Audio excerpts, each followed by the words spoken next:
Bonsoir à tous, bienvenue. Un pas de plus dans le processus de réconciliation nationale en Côte d'Ivoire. Le président Alassane Ouattara et l'ex-président Laurent Gbagbo se sont entretenus hier au palais présidentiel. Hier 27 juillet, une date qui va rester dans les annales de la Côte d'Ivoire. C'était une rencontre très attendue. Elle vient apporter un grand plus à la décrispation du climat social. Abiba Dombele Saoué.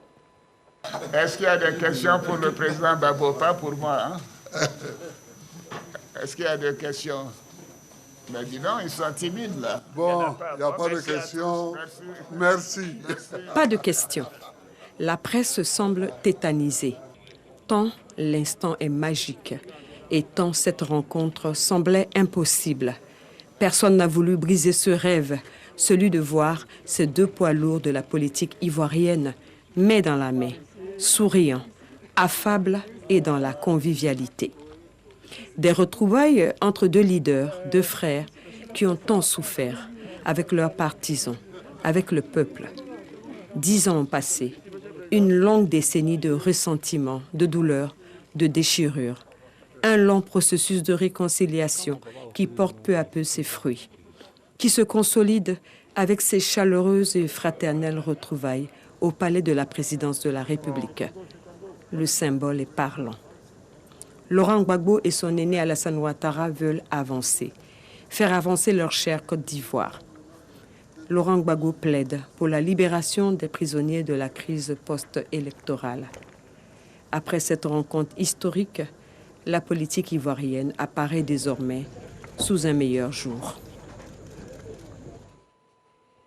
Séance plénière hier à l'Assemblée nationale. Les députés ont examiné et adopté 9 projets de loi, notamment celui portant ratification pour la mise en œuvre de la monnaie unique ECO, le projet de loi portant organisation et fonctionnement de l'Ordre national des médecins de Côte d'Ivoire, et également le projet de loi instituant des mesures fiscales pour les investissements dans le secteur de l'EVA-culture.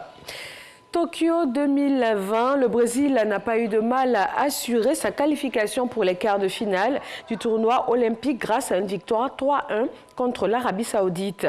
Les champions en titre terminent premier d'un groupe D, d'où s'est extirpée la Côte d'Ivoire qui a résisté contre l'Allemagne pour se qualifier aux dépens de la Mannschaft.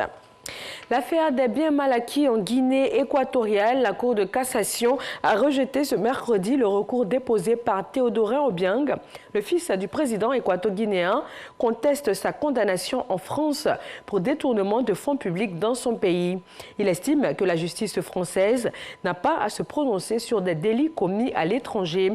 Il dispose cependant d'un dernier recours en saisissant la Cour européenne des droits de l'homme. Lutte contre le terrorisme, l'Afrique du Sud va envoyer 1495 militaires au Mozambique.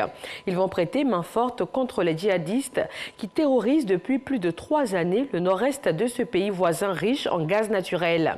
Le déploiement des forces sud-africaines prévu du 15 juillet au 15 octobre fait suite à l'annonce en juin par la communauté de développement de l'Afrique australe de l'envoi d'une mission de sa force d'attente au Mozambique.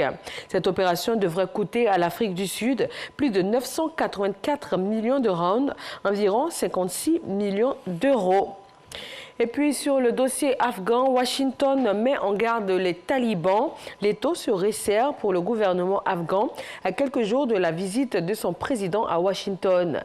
Lundi, les talibans se sont emparés d'un poste frontière dans le nord du pays qui contrôle la très stratégique route menant à Tchakistan et à toute l'Asie centrale. À ce jour, les talibans contrôlent environ 70 des 421 districts du pays. Voilà, c'est tout pour ce bref point de l'information. Merci de l'avoir suivi. Retrouvez l'actualité dans nos régions tout à l'heure et je vous donne rendez-vous à 20 h sur RTI 1.